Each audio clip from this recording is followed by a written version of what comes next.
135th question करते हैं। The equation of resulting oscillation obtained by summation of to mutually perpendicular oscillation. दो mutually perpendicular हैं, अगर एक एक्स एक्सिस में ऑसिलेशन है तो एक वाई एक्सिस में ऑसिलेशन है, दोनों की फ्रीक्वेंसी सेम है और दोनों का इनिशियल जो फेज़ है वो भी दोनों का सेम है।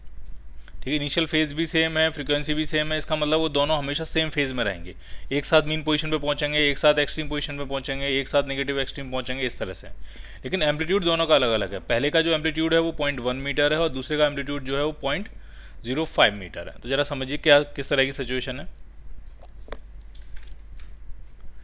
सिचुएशन कुछ इस तरह की होगी कि दो एसएचएम म्यूचुअली परपेंडिकुलर डायरेक्शन में इम्पार्ट किए हैं।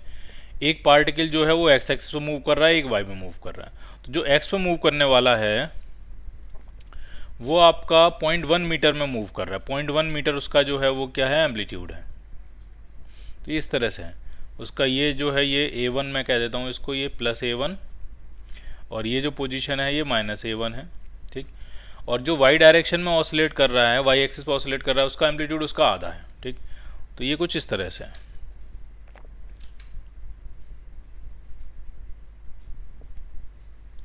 ये होगा आपका +A2 और ये है आपका -A2 और दोनों सेम फेज में। ये कैसे पता चला, ये इसलिए पता लगा क्योंकि दोनों की फ्रीक्वेंसी सेम है। ओमेगा अगर हम निकालेंगे तो 2πf, तो वो 10π के बराबर हो जाएगा दोनों के लिए।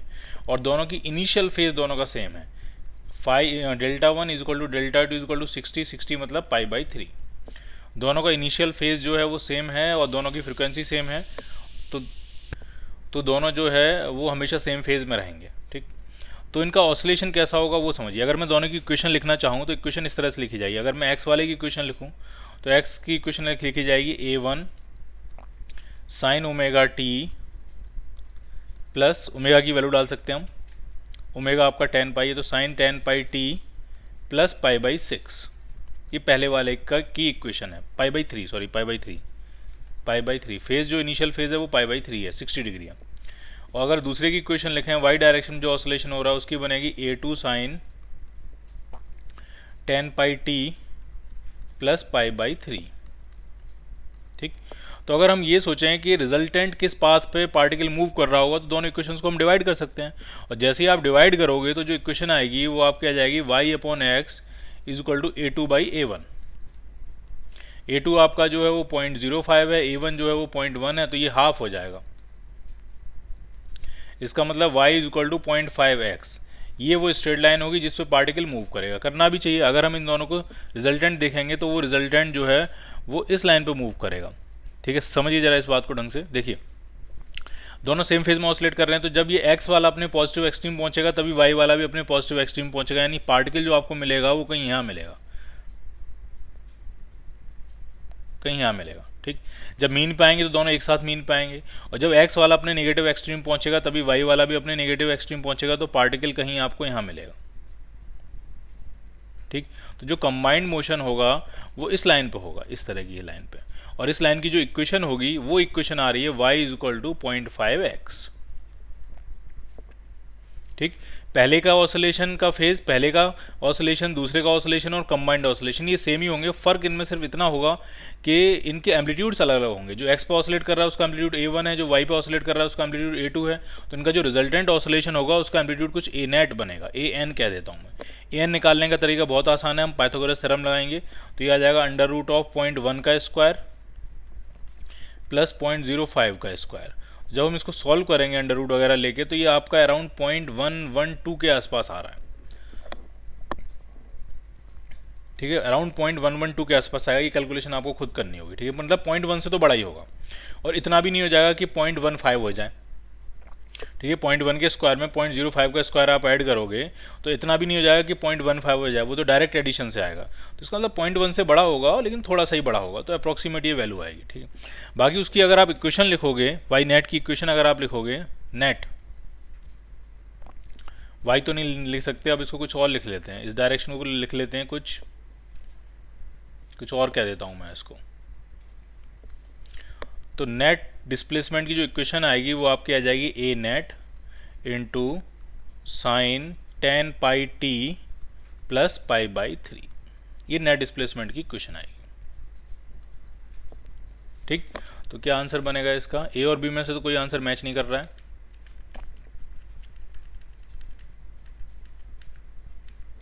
तो ये आंसर आपका मैच करेगा सी पार्ट। आप डायरेक्ट एम्पलीट्यूड से भी सोच सकते थे, एम्पलीट्यूड 0.1 नहीं होगा, 0.15 नहीं होगा, 0.3 तो होने का मतलब ही नहीं है। एम्पलीट्यूड से ही खाली आपका आंसर ठीक हो जाएगा कि हाँ ये एम्पलीट्यूड होगा, तो यही आंसर बनेगा।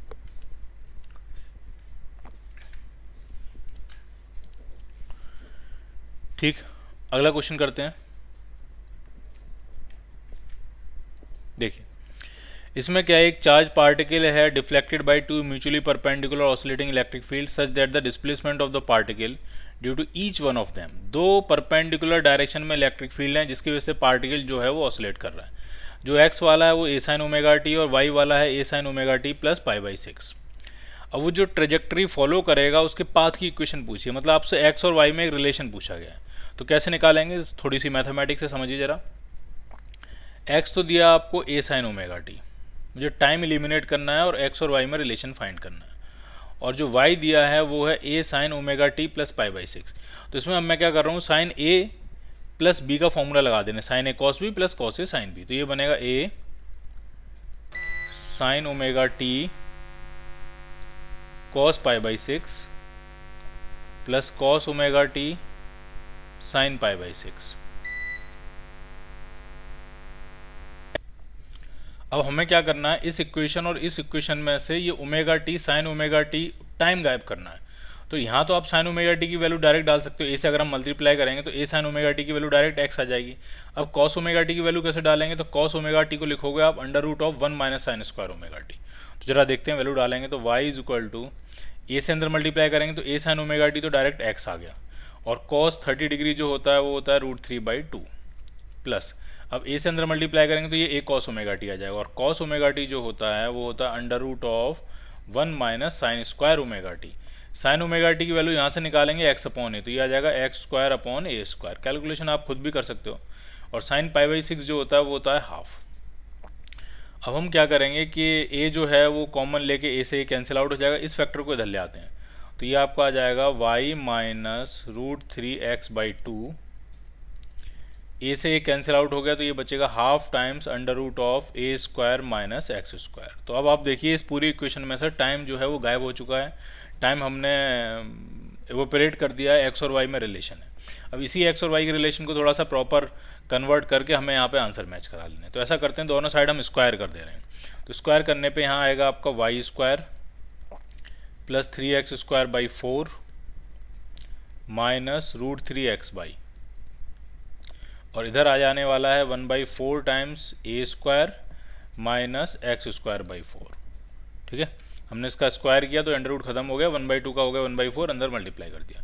अब ये x²/4 और ये 3x²/4 इसको इधर ले आते हैं, ये ऐड हो जाएगा, तो आपकी इक्वेशन जो बन रही है वो आपकी आ रही है x² plus y² minus √3 times xy is equal to a²/4। So your answer is this one, no, this one, an ellipse with an equation of x² plus y² minus √3xy is equal to a²/4। तो ढंग से देखा जाए तो कुछ ज़्यादा मुश्किल नहीं था, इसमें x की इक्वेशन थी, y की इक्वेशन थी, और हमें ट्रेजेक्ट्री पूछी थी। तो ट्रेजेक्ट्री का सीधा सा मतलब है, हमने जब प्रोजेक्टाइल की ट्रेजेक्ट्री निकाली थी तब भी हम ऐसे ही करते थे, टाइम को हमें रिप्लेस करना होता है। तो हमने क्या किया, ये साइन ओमेगा टी ये टाइम यहाँ से गायब किया हमने इन दोनों इक्वेशन से, और हमें ये रिलेशन मिल गया, तो ये आपका आंसर मैच कर गया डी पार्ट। अगला क्वेश्चन करते हैं, इसमें क्या है, दो SHM हैं, एक है x equal to A sine omega T और एक x equal to B sine omega T, और दोनों एक ही पार्टिकल पे सुपर इम्पोज हो गए हैं, लेकिन उनकी जो डायरेक्शन है वो एक दूसरे से 37 डिग्री का एंगल बना रही है। ठीक है, तो ये कुछ इस तरह से है।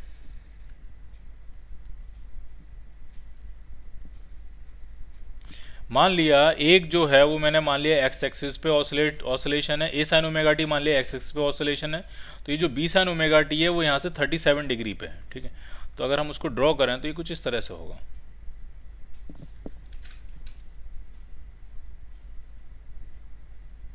कुछ इस तरह से है, ये एंगल कितना दिया आपको 37 डिग्री। तो ए साइन ओमेगा टी यहाँ है, मान लीजिए ये प्लस ए है और ये माइनस ए है, ये ए साइन ओमेगा टी है, ये इस पे ऑसिलेशन इस तरह से हो रहा है, और जो आपका बी साइन ओमेगा टी है वो इस पे ऑसिलेशन हो रहा है। तो मैं ऐसा मान लेता हूँ कि ये वाली वैल्यू आपकी प्लस वी है और ये क्या है आपकी माइनस वी है, ठीक। लेकिन दोनों हैं सेम फेज में, इसमें भी ए साइन ओमेगा टी, इसमें भी बी साइन ओमेगा टी। यानी जब पहला वाला अपनी मीन पोजीशन पे होगा तो दूसरा वाला भी अपनी मीन पोजीशन पे होगा। जब पहला वाला पॉजिटिव एक्सट्रीम की तरफ जा रहा होगा तो दूसरा वाला भी पॉजिटिव एक्सट्रीम की तरफ जा रहा होगा। जब पहला वाला पॉजिटिव एक्सट्रीम पे पहुंच जाएगा तभी दूसरा वाला पॉजिटिव एक्सट्रीम पे पहुंचेगा। फिर जब ये वापस आना शुरू करेगा तो ये भी वापस आना शुरू करेगा, यानी दोनों जो हैं वो सेम फेज में ऑसिलेट कर रहे हैं। अब इनका जो रिजल्टेंट होगा, अगर एक ही पार्टिकल पे सुपर इम्पोज किया तो इनका जो रिजल्टेंट होगा वो क्या करेगा, तो वो भी एसएचएम करेगा। और वो कैसे एसएचएम करेगा वो आप समझिए जरा ढंग से, ठीक। तो उसके लिए हमें क्या करना पड़ेगा, एक अगर ये अपने इधर पॉजिटिव एक्सट्रीम पे तो ये अपने इधर पॉजिटिव एक्सट्रीम पे, तो इनका जो रिजल्टेंट होगा वो इन दोनों के रिजल्टेंट के पॉजिटिव एक्सट्रीम पे होगा और इनका रिजल्टेंट पैरेललोग्राम कंप्लीट करके आएगा और वो रिजल्टेंट आपको यहाँ मिलेगा। उसकी वैल्यू भी निकाल सकते हो, कोई बड़ी बात नहीं है। Under root of A square plus B square plus 2ab cos 37, तो ये आएगा नेट एम्पलीट्यूड। जो रिजल्टेंट मोशन होगा उसका ये नेट एम्पलीट्यूड आएगा। इसी तरह से जब इधर वाला अपने नेगेटिव एक्सट्रीम पे होगा तो ये भी अपने नेगेटिव एक्सट्रीम पे होगा, तो उनका जो रिजल्टेंट आएगा तो वो इसी तरह से आपको पैरेललोग्राम कंप्लीट करके वो यहाँ आ जाएगा। तो जो नेट की इक्वेशन बनाएंगे, अगर हम कंबाइंड इक्वेशन बनाएंगे, सुपर इम्पोज्ड जो एसएचएम होगा उसकी इक्वेशन बनाएंगे तो वो आएगी ए नेट और साइन ओमेगा टी, इस तरह से आएगी। ए नेट की वैल्यू कहाँ से आएगी, तो ए नेट आएगा आपका under root of A square plus B square plus 2ab और एंगल कितना है इनके बीच में 37, तो cos 37 डिग्री, ठीक। बाकी दोनों का फेज जो है वो सेम है, तो जो मोशन होगा वो स्ट्रेट लाइन पे ही वो एसएचएम कर रहा होगा इस तरह से, और उस एसएचएम की भी जो फ्रीक्वेंसी है वो ओमेगा के बराबर ही होगी, बट एम्पलीट्यूड थोड़ा सा बदल गया है, ठीक है। तो the particle will perform SHM, हमारा आंसर बनेगा A part.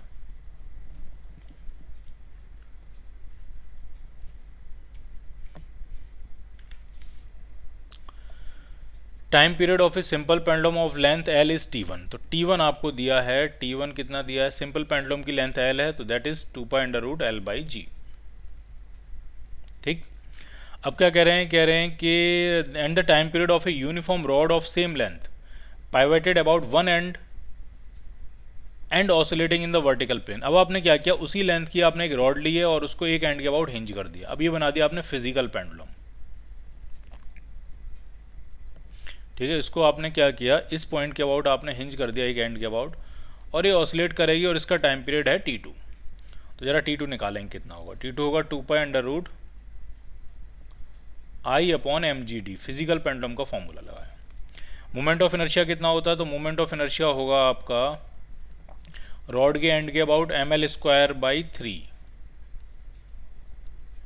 Divided by mgd। d जो होता है वो होता है सेंटर ऑफ मास से हिंज तक की distance and that is L/2। m से m कैंसिल आउट हो गया, एक l से एक l कैंसिल आउट हो गया, तो जो टाइम पीरियड आ रहा है t2 वो आपका आ रहा है 2π√2/3 टाइम्स L/g, ये आ रहा है। अगर आपको गौर से देखोगे तो ये जो t2 आपका बन रहा है वो मुझे ऐसा लग रहा है √2/3 टाइम्स t1 के बराबर बन रहा है। और आपसे रेशो पूछा t1/t2, तो जब आप t1/t2 करोगे, t2 को इसके नीचे लाओगे तो ये पूरा फैक्टर इधर आ जाएगा, तो ये बनेगा √3/√2 सी पार्ट।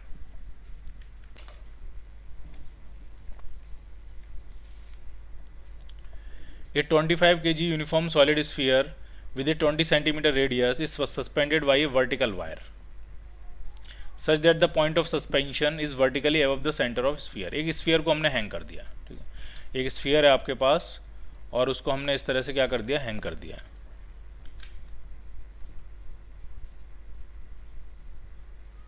इस तरह से हैंग कर दिया, ठीक है। A torque of 0.1 Newton into meter is required to rotate the sphere through an angle of 1 radian and then maintain the orientation। देखिए अब हम स्फीयर को क्या कर रहे हैं, इस एक्सिस के अबाउट रोटेट करा रहे हैं, तो ये जो SHM होगा वो एंगुलर SHM होगा, ये इस तरह से ऑसिलेट नहीं करेगा, ये रोटेट करेगा, ऐसे रोटेट करेगा। अब यहाँ बता पाना थोड़ा मुश्किल है, आप ये समझिए कि जो डॉटेड लाइन है इस एक्सिस के अबाउट इस तरह से रोटेट करेगा, फिर बाहर आएगा, फिर रोटेट करेगा, फिर बाहर आएगा, इस तरह से एंगुलर SHM करेगा ये, ठीक है। ये ऐसे नहीं जाएगा, स्विंग नहीं करेगा, बॉब की तरह स्विंग नहीं करेगा, ये रोटेट करेगा, ठीक है। रोटेशन इसका ऐसे होगा, ये ऐसे रोटेट करेगा फिर वापस आएगा, फिर रोटेट करेगा फिर ये वापस आएगा, इस तरह से सिचुएशन है। तो इस केस में जो टाइम पीरियड का फॉर्मूला आता है वो आता है 2π√, जैसे ऐसे सिंपल SHM के केस में, लीनियर SHM के केस में m/k होता है, तो इसमें I/k होता है।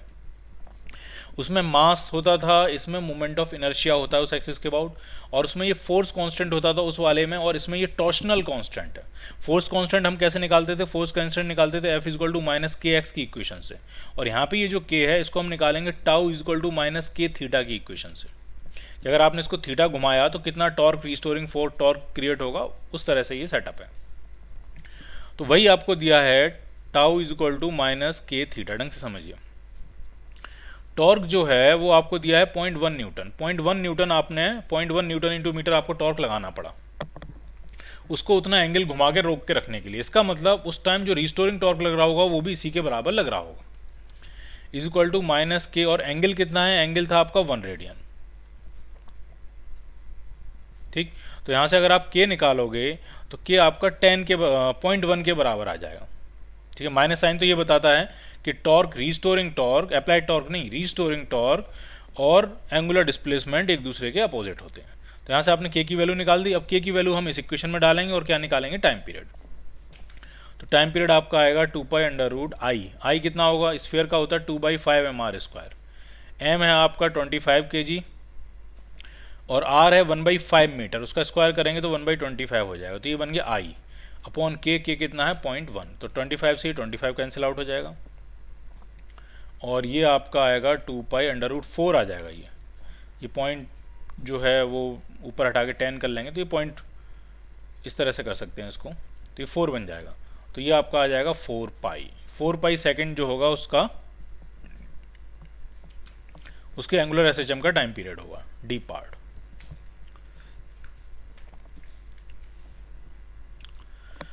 इसमें क्या है? दो आइडेंटिकल रॉड्स हैं, दोनों का मास m है, लेंथ l है, और इसमें ऐसे हिंज पे हमने इस तरह से हैंग किया हुआ है यहाँ पे, और स्मॉल ऑसिलेशन के लिए टाइम पीरियड पूछ रहे हैं इसका। तो ये है फिजिकल पेंडुलम, और फिजिकल पेंडुलम का टाइम पीरियड जो होता है वो होता है 2 pi under root I by M G D. अब सारी वैल्यू समझिए, ठीक है। इस एक्सिस के अबाउट ये रोटेट करेगा यहाँ पे, तो इसके अबाउट मोमेंट ऑफ इनर्शिया कितना होगा? तो इस रॉड का हो जाएगा ml²/3 और इसका भी ml²/3। तो मोमेंट ऑफ इनर्शिया आपका हो गया, सारी वैल्यू डाल देता हूँ मैं यहीं पे, मोमेंट ऑफ इनर्शिया आपका हो गया 2ml²/3।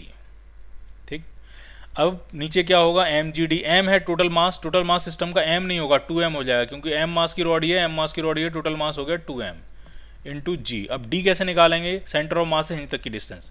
तो इस रॉड का सेंटर ऑफ मास यहाँ होगा, इस रॉड का सेंटर ऑफ मास यहाँ होगा, तो इनका कंबाइंड सेंटर ऑफ मास इनके बीचों बीच होगा।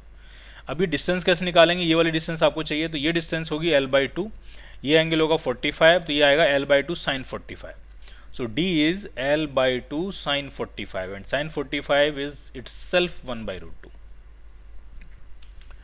तो देखते हैं क्या है, कैंसिल आउट हो गया, m से m चला गया, ये 2 से 2 भी चला गया, एक l से ये एक l चला गया, और ये 2√2 पहुंचने वाला है ऊपर। तो ये आपका आ जाएगा 2 pi under root 2√2l upon G upon 3g। ये 3 नीचे आ जाएगा, तो ये आएगा टाइम पीरियड। अब आपसे टाइम पीरियड नहीं पूछ रहे हैं, एंगुलर फ्रीक्वेंसी पूछ रहे हैं, यानी आपसे पूछ रहे हैं 2π/t, ओमेगा पूछ रहे हैं 2π/t। तो 2π/t जो आएगा ओमेगा, वो आपका आएगा under root 3g upon 2√2l। So your answer is B part. A uniform square plate of side A is hinged at one of its corners. It is suspended such that it can rotate about horizontal axis. ठीक है, एक uniform square plate है, बना देते हैं इसको पहले।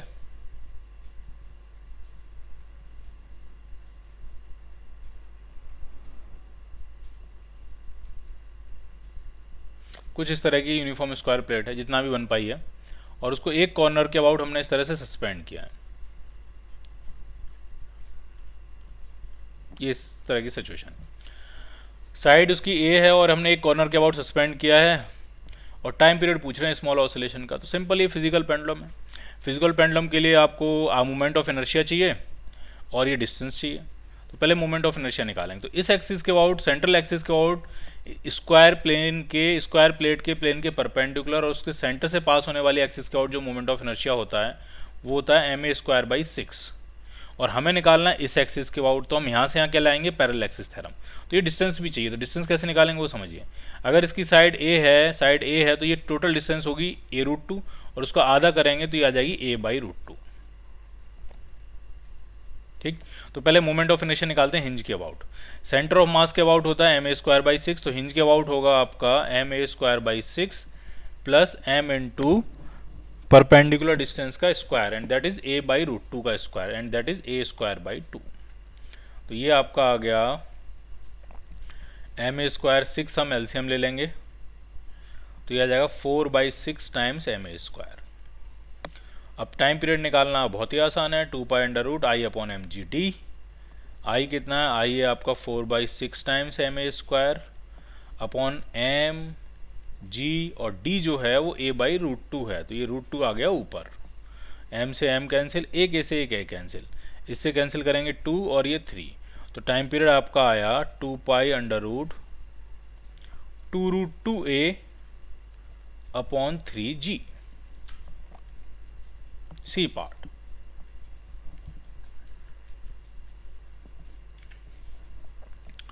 a particle is performing a linear simple harmonic motion if the acceleration and the corresponding velocity of the particle are a and v respectively।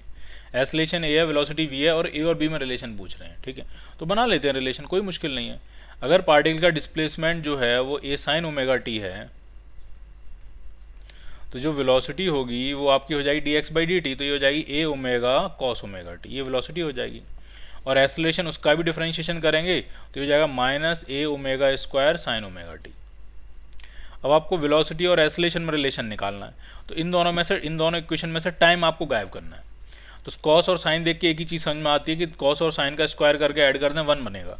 तो कॉस निकालने के लिए आएगा v/a ओमेगा और साइन निकालने के लिए आएगा a/-a ओमेगा², और दोनों का स्क्वायर करके ऐड करेंगे तो इक्वेशन आने वाली है v² a ओमेगा का whole square plus a² -a ओमेगा² का whole square is equal to 1। ये बनेगी आपकी इक्वेशन।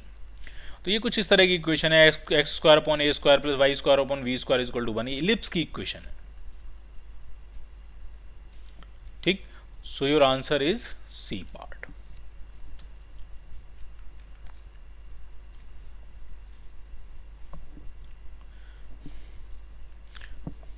अगला क्वेश्चन करते हैं। इसमें क्या है, एक पेंडुलम है, उसकी लेंथ l है और उसका टाइम पीरियड है t। अगर ये सेटअप नहीं हो, सिंपल एक पेंडुलम हो जिसकी लेंथ l हो, उसका टाइम पीरियड दिया है t, तो t जो दिया है वो है आपका 2π√L/g। अब यहाँ पे सिचुएशन अलग है। यहाँ पे क्या एक ऑब्स्टिकल लगा दिया उन्होंने, जहाँ पे पाइवेट किया है पेंडुलम को, जहाँ पेंडुलम की जो हिंज है उसके नीचे एक ऑब्स्टिकल लगा दिया। और सिचुएशन ये है कि ये पेंडुलम किस तरह से स्विंग करेगा वो समझिए आप। वो यहाँ से तो l लेंथ में स्विंग करके आएगा, फिर यहाँ पे ये 3L/4 लेंथ उसकी ट्रैप हो गई, यानी जो बची लेंथ वो L/4 बची, तो यहाँ से ये L/4 लेंथ में स्विंग कर जाएगा इस तरह से।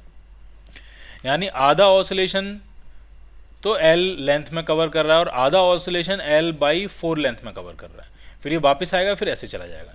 और हमें इस पूरे का टाइम पीरियड लिखना है, तो जो टाइम पीरियड आएगा, नेट टाइम पीरियड, वो आपका आधा ऑसिलेशन, तो ये देखिए यहाँ से जाना हो फिर जब वापस भी जाएगा लौट के जब आएगा, तो आधा ऑसिलेशन तो L लेंथ में कवर किया और आधा ऑसिलेशन L/4 में कवर किया। अगर लेंथ L है तो टाइम पीरियड इसका T था, तो अगर लेंथ L/4 होगी तो टाइम पीरियड इसका कितना होगा, T/2। लेंथ की जगह L/4 डालोगे तो टाइम पीरियड कितना हो जाएगा, T/2। तो दो टाइम पीरियड हैं, एक टाइम पीरियड आपका T है और एक टाइम पीरियड है T/2, और आधा ऑसिलेशन इस टाइम पीरियड का और आधा ऑसिलेशन इस टाइम पीरियड का। तो टोटल नेट टाइम पीरियड जो आएगा वो आ जाएगा half of T plus half of T/2।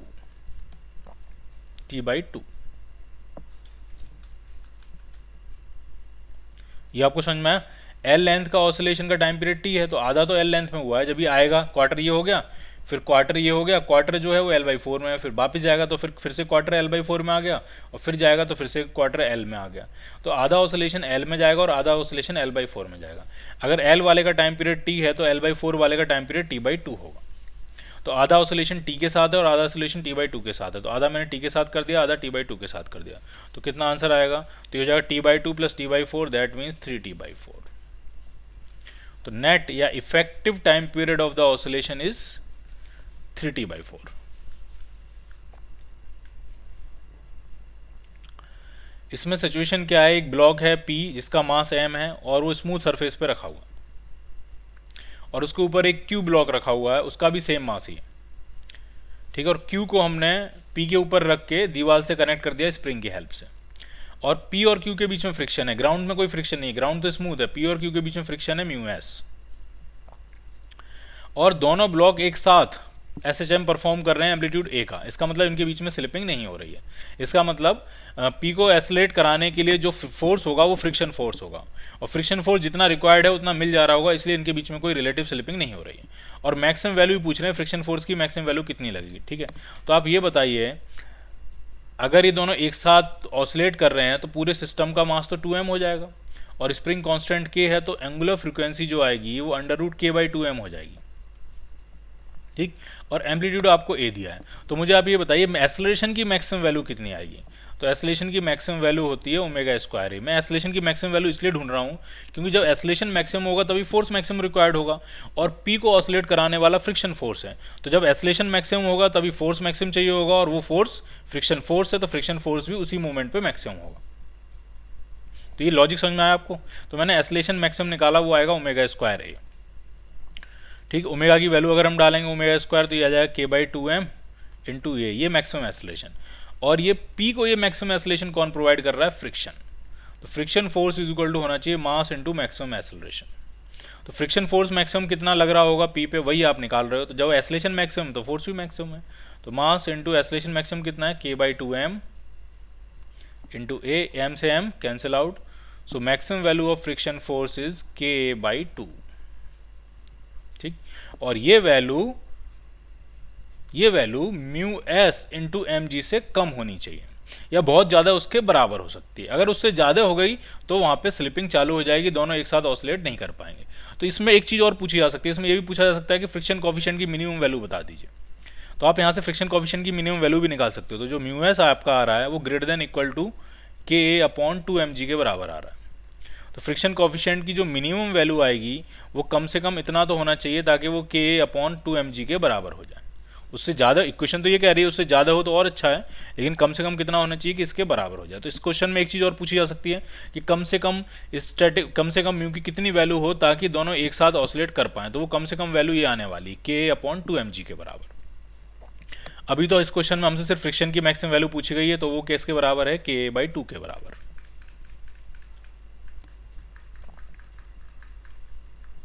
So your answer is B part. Clear? अगला देखते हैं, particle is moving on the x axis under the influence of a force. Force आपको दिया है, फोर्स की हम इक्वेशन लिखेंगे। फोर्स आपको दिया है, फोर्स दिया है -5x + 15। तो इसको आप ऐसा ले सकते हो, -5 कॉमन ले सकते हो और अंदर आ सकता है x - 3। अब इसका क्या मतलब हो, इसका मतलब ये है कि जो SHM हो रहा है वो x = 0 के अबाउट नहीं हो रहा है। मीन पोजीशन जो है वो x = 3 है। देखिए मीन पोजीशन वो पोजीशन होती है जहाँ पे फोर्स 0 होता है, तो x = 3 पे फोर्स 0 हो रहा है, तो जो मीन पोजीशन है वो आपकी x = 3 है। x = 3 के अबाउट वो SHM करेगा, ठीक, इस तरह से ऑसिलेट कर रहा हो, ठीक। फिर कह रहे हैं at t = 0 the particle is at located at x = 6 and having 0 velocity. तो 0 वेलोसिटी तो उसकी एक्सट्रीम पोजीशन पे होती है, इसका मतलब x = 6 जो होगी वो उसकी एक्सट्रीम पोजीशन होगी। 3 से 6 एक्सट्रीम पोजीशन है, पॉजिटिव एक्सट्रीम, तो इधर नेगेटिव एक्सट्रीम जो मिलेगी वो ओरिजिन मिलेगा आपको, क्योंकि 3 मेन पोजीशन है। अगर इधर 3 आगे बढ़ाने पे पॉजिटिव एक्सट्रीम पहुंच जा रहे हो तो इधर 3 पीछे बढ़ाने पे आप नेगेटिव एक्सट्रीम पहुंच जाओगे। तो अगर x = 6 पॉजिटिव एक्सट्रीम है तो x = 0 क्या होगी, आपकी नेगेटिव एक्सट्रीम होगी। और शुरुआत में वो x = 6 पे ही है, t = 0 पे वो यहीं है, यानी पॉजिटिव एक्सट्रीम से मोशन स्टार्ट हो रहा है, और पॉजिटिव एक्सट्रीम से अगर स्टार्ट होगा तो a cos ωt की इक्वेशन बनेगी, ठीक। तो इक्वेशन जो बनेगी वो ये बनेगी x - 3 = a कितना है 3 cos ωt, ये इक्वेशन बनेगी, ठीक है। x = a cos ωt नहीं, x = a cos ωt में तो मीन पोजीशन ओरिजिन हो जाती है। हाँ, मीन पोजीशन x = 3 है, तो हम x - 3 = लिखेंगे a cos ωt, ठीक है। अब ओमेगा कैसे निकालेंगे, ओमेगा निकालना बहुत आसान है। It takes 0.5 seconds to reach the origin for the first time. Positive extreme से ओरिजिन तक आने में, यानी पॉजिटिव एक्सट्रीम से नेगेटिव एक्सट्रीम तक आने में आधा सेकंड लग रहा है, तो ये तो t/2 होता है, तो टाइम पीरियड तो 1 सेकंड हो गया, और टाइम पीरियड 1 सेकंड है तो ओमेगा तो आपका 2 पाई के बराबर हो जाएगा, टाइम पीरियड 1 सेकंड आया, तो x इज इक्वल टू आपका बनेगा 3 + 3 cos ओमेगा आपका 2 पाई के बराबर हो जाएगा 2 पाई t। तो ये इसकी बनेगी equation of SHM। Clear? So your answer is T part. अब इसी क्वेश्चन में पूछ रहे हैं, नेक्स्ट क्वेश्चन में पूछ रहे हैं, है इसी से related, in the above question the mass कितना होगा, पार्टिकल का मास कितना होगा। तो देखिए आपने ओमेगा निकाल लिया 2 पाई, तो ओमेगा कितना है 2 पाई, और ओमेगा होता है √k/m, और k फोर्स की इक्वेशन से 5 पता लग रहा है अपॉन m, तो यहाँ से जो मास आपका आएगा वो आपका आ जाएगा 5/4 pi square. So your answer is C part.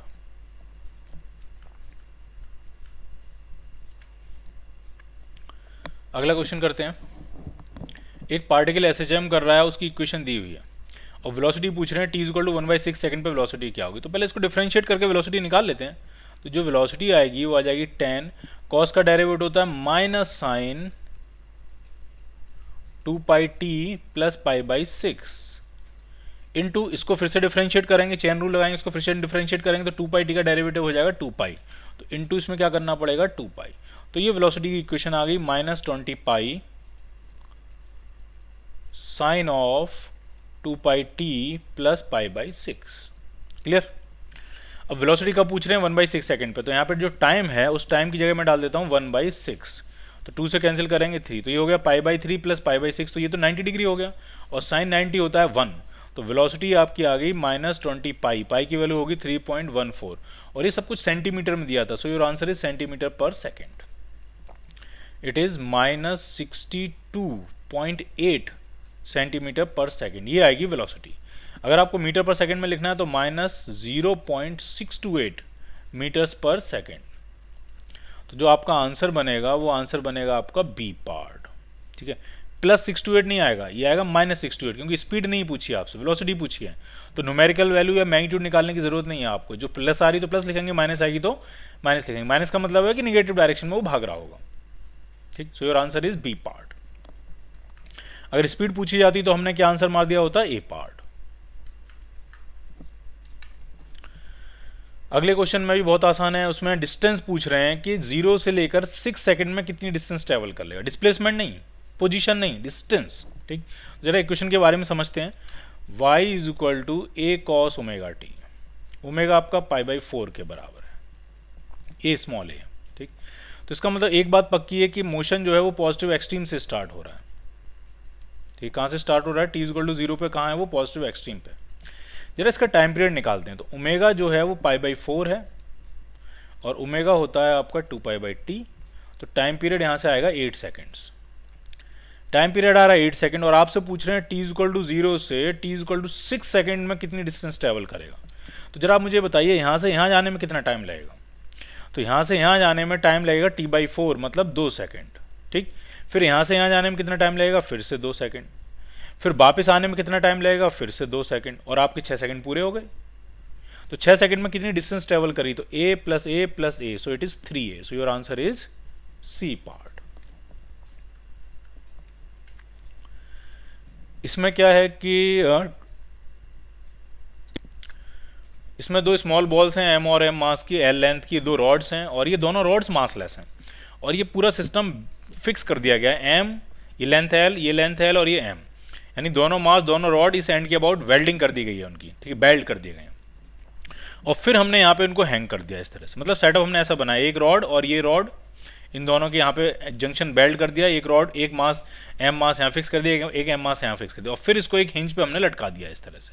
और अब हम इसको क्या कराएंगे, ऑसिलेट कराएंगे। ये इधर जाएगा तब ये इधर जाएगा, फिर जब ये वापस आएगा तो ये भी वापस आएगा। तो इस तरह से ये सिस्टम क्या करेगा, ऑसिलेट। और आपसे पूछ रहे हैं टाइम पीरियड बताना, तो सिंपली ये हो गया फिजिकल पेंडुलम। फिजिकल पेंडुलम का टाइम पीरियड का सीधा सा फॉर्मूला होता है 2 π √I/mgd।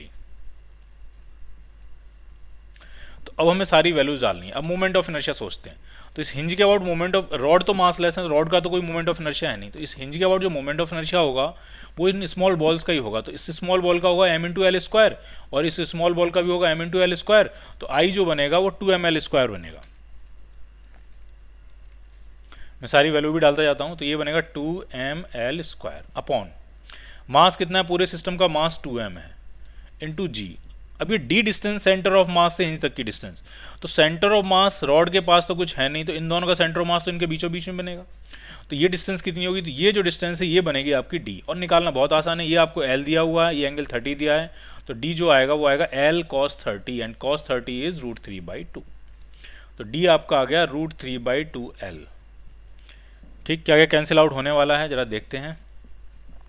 ये 2 से ये 2 कैंसिल आउट हो गया, m से ये m कैंसिल आउट हो गया, एक l से एक l कैंसिल आउट हो गया। So it is 2π√2L/√3g। ये आएगा उसका time period, B part. Clear.